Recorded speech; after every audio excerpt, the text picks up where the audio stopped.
जय जोहर संगवारी हो। मैं हूं आपमन के संग ललिता चक्रधारी और आपमन देखा तो न्यूज प्लस 21। चलो एक नजर डालथन बिहन के 10 बड़े खबर में। छत्तीसगढ़ विधानसभा के बजट सत्र में गूंजी चावल घोटाला, अनुपूरक बजट पर आज हो ही चर्चा। महतारी वंदन योजना पर छत्तीसगढ़ में 1.8 लाख आवेदन आई। पहली दिन रही सर्वर फेल, कतको जिलन में ऑफलाइन कर्मचारी मन भरिस फॉर्म।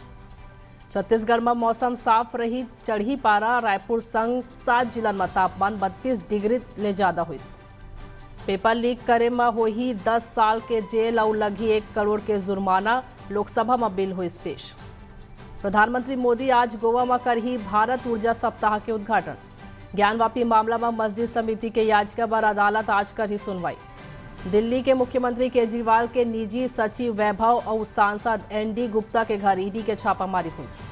गृह मंत्री अमित शाह आज लोकसभा में जम्मू और कश्मीर लोकल बॉडी लॉ संशोधन विधेयक 2024 कर ही पेश। कांग्रेस सांसद मनीष तिवारी भारत चीन सीमा स्थिति पर चर्चा पर एलएस में स्थगन प्रस्ताव नोटिस दिस। क्रिकेट टीम के पूर्व कप्तान महेंद्र सिंह धोनी देवड़ी मंदिर में करें दर्शन। ऐसे जम्मू खबर पर हमारे चैनल लाइक और सब्सक्राइब करे पर जन भूलू। बने रहो न्यूज प्लस 21 में आपन के हक के बात।